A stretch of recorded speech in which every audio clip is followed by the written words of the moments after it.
Il a pris part au Conseil des ministres et il est avec nous ce soir sur ce plateau de 20 h. Le ministre des Affaires étrangères, de la coopération régionale et des Burkinabés de l'extérieur est venu nous fournir de plus amples informations sur la procédure d'obtention du visa américain pour les citoyens burkinabés suite à une information qui circule sur les réseaux sociaux faisant état d'une nouvelle décision prise par les autorités américaines. Bonsoir, monsieur le ministre. Bonsoir, madame Kéré. Alors, de cette information qui circule sur les réseaux sociaux, on apprend que les citoyens burkinabés, demandeurs de visa américain, devront désormais se rendre à Lomé au Togo pour les formalités. Est-ce que vous confirmez? Alors, je dois dire que c'est avec surprise, effectivement, que nous avons reçu ce soir même une note verbale de l'ambassade des États-Unis à Ouagadougou qui nous a confirmé effectivement cette rumeur jusque-là qui circulait sur les réseaux sociaux. Officiellement, la raison qui est consignée dans cette note verbale est que le Burkina Faso, au même titre que plusieurs autres pays africains, fait partie d'une liste d'États dont les ressortissants n'ont pas respecté les consignes en matière d'usage des visas. Il s'agit des visas touristes, il s'agit des visas étudiants. Et donc, à ce titre, l'ambassade des États-Unis a été, on va dire, diligentée pour prendre cette mesure de suspension temporaire de délivrance des visas touristes et visas étudiants à tous les Burkinabés qui seront désormais obligés de se rendre à leur ambassade au Togo pour se faire délivrer les 10 documents.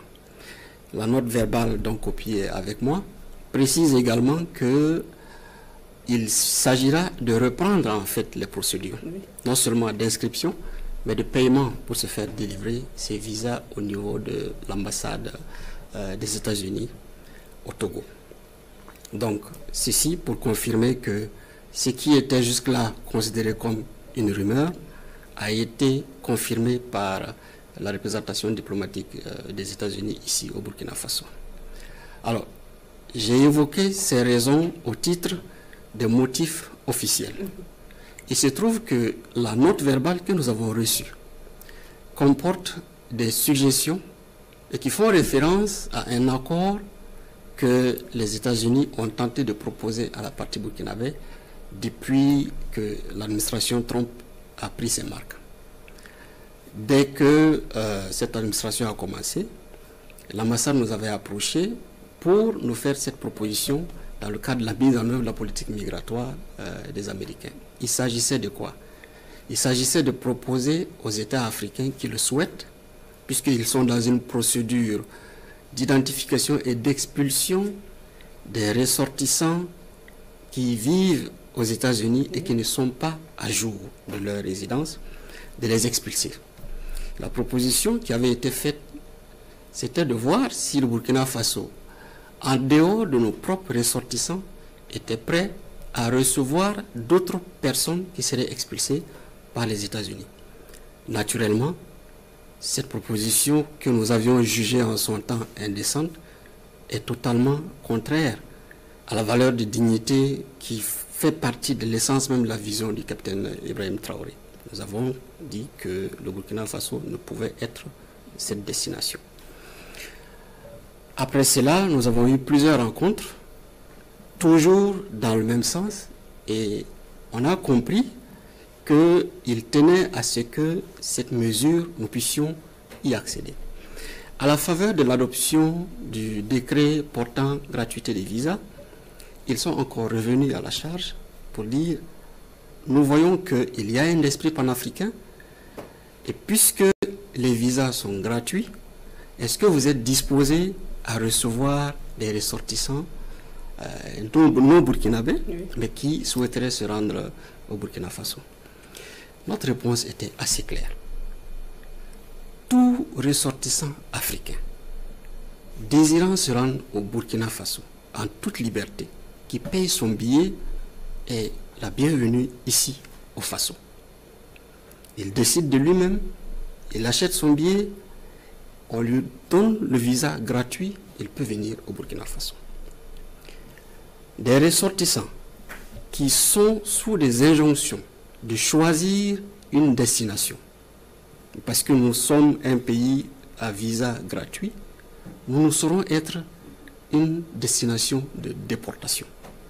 Cette vision était assez claire. Le Burkina Faso est une destination. Le Burkina Faso n'est pas une terre de déportation.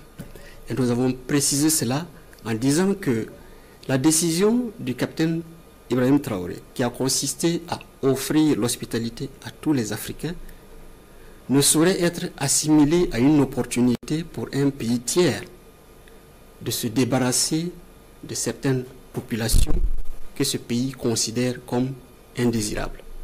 Nous restons une terre d'accueil, une terre ouverte à tous les Africains, tant qu'ils le souhaitent, ils prennent la décision de venir en toute liberté.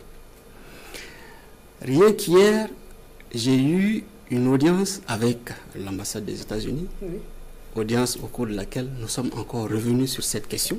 Ça faisait la énième fois qu'on en discutait, parce que lorsque j'étais à l'Assemblée générale des Nations unies à New York, j'ai eu à échanger avec le sous-secrétaire d'État chargé de cette question, et qui est encore revenu sur l'opportunité de la gratuité des visas qu'il pouvait utiliser pour nous faire cette offre. Nous avons répété la même chose. Alors, il est curieux que ce soit à la confirmation pour la énième fois de notre refus de recevoir des ressortissants indésirables, le fait de considérer notre pays comme une terre de déportation, ce qui est indigne et indécent, que ce soit seulement juste après que cette décision soit prise. Donc vous comprendrez avec moi que le lien est vite établi. S'agit-il d'une mesure de pression? S'agit-il d'un chantage? Dans tous les cas, il est important de préciser que dans la vision de la révolution progressiste populaire, le Burkina Faso est une terre de dignité, et le Burkina Faso restera une terre de dignité, une destination et non pas une terre de déportation. Alors, Monsieur le ministre, justement, nous avons appris la visite prochaine, en fin octobre, d'afro-descendants vers le Burkina, ou pour dire au Burkina. Est-ce que cette visite a un lien avec cette décision qui vient d'être prise par les autorités américaines? Je dirais clairement non.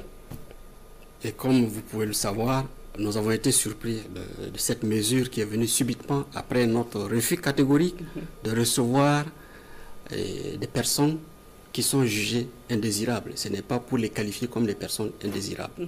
C'est lié au fait que la politique actuelle du gouvernement en place, malheureusement, voit en chaque ressortissant étranger un danger, ce qui est très grave. Et c'est ce que nous avons répété à la représentation américaine, que parmi ces gens, il y a beaucoup d'Africains, beaucoup de Latino-Américains, beaucoup de non-Américains qui résident là-bas, qui ont sacrifié leur vie et qui ont participé à la construction de la paix et à l'économie des États-Unis. Ils ont fait tout ce qu'il y a comme boulot. Ils ont vidé les égouts, ils ont balayé les rues, ils se sont occupés des personnes âgées dans les maisons de retraite. Ils ont travaillé dans tous les services pour offrir aux Américains une vie décente. Ces gens sont aujourd'hui identifiés comme indésirables du fait qu'ils sont rentrés illégalement sur le territoire. C'est une mesure souveraine, certes. C'est une mesure souveraine, certes, mais cette mesure ne peut être, on va dire, le motif principal pour juste identifier des destinations quelconques en Afrique et aller les déposer. Donc, pour revenir à la question des afro-descendants, les afro-descendants qui souhaitent venir au Burkina Faso sont des frères et sœurs qui souhaitent renouer avec leur propre histoire, partir à leur propre rencontre. Ils ont vu au Burkina Faso une terre à laquelle ils s'identifient. Ils viennent ici par amour et beaucoup d'entre eux souhaitent s'établir au Burkina. Je dois préciser que beaucoup s'attendent à acquérir la nationalité burkinabé. Et nous sommes en train de travailler à préparer ce séjour. Donc, ces gens viennent librement. Il ne s'agit pas de gens qui sont sous la contrainte de choisir une destination. À ne pas confondre. À ne pas confondre. À ne pas confondre. Et toute personne qui prendra la décision de venir librement, qui n'est pas obligé de rester dans un périmètre défini par un État tiers, de dire, vous êtes obligé de quitter, maintenant voilà une liste de pays parmi lesquels vous devez choisir votre destination. Ces gens peuvent venir tranquillement ici. Donc c'est deux choses différentes et nous travaillerons toujours à rester une terre d'accueil pour toutes ces personnes. Mais comme je le dis, nous ne sommes pas une terre de déportation. Donc c'est assez clair. Et je rassure nos frères et sœurs afrodescendants qui planifient effectuer un séjour au Burkina Faso, qu'ils seront toujours chez eux ici et que nous prendrons les mesures pour qu'ils se sentent effectivement en africain, qu'ils se sentent sur une terre de dignité. Alors, Monsieur le ministre, au regard de la décision dont il est question ce soir, cette décision des autorités américaines, comment vous entrevoyez la suite de la coopération entre le Burkina et les États-Unis? Le Burkina Faso a toujours été ouvert au dialogue. La donne nouvelle à travers la révolution progressiste populaire aujourd'hui, c'est de mettre l'accent sur la dimension respect mutuel. Nous resterons en bonne relation avec tous les États qui nous respectent en tant qu'humains, avec tous les États qui respectent notre dignité. Naturellement, la mesure qui a été prise ne saurait nous laisser indifférents. En diplomatie, on parle de réciprocité.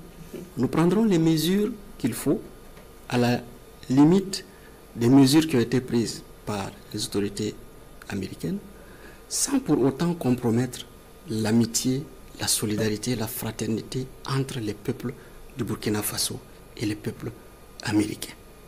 Parce qu'il ne faut pas faire d'amalgame. Il y a une sympathie entre des communautés, entre des populations qui veulent travailler ensemble, mais qui se trouvent souvent dans des espaces où l'autorité crée des limites ou des murs qui les séparent. Donc c'est pour assurer que nous restons toujours une terre ouverte, nous restons toujours un pays de dialogue, un pays qui souhaite établir et nourrir les relations avec tous les pays qui nous respectent. Merci beaucoup, Monsieur le ministre en charge des Affaires étrangères. Je rappelle que vous êtes venu nous fournir des informations sur cette décision et des autorités américaines qui invitent les citoyens burkinabés à se rendre au Togo pour l'obtention du visa américain. Merci de rester avec nous pour la suite de l'édition.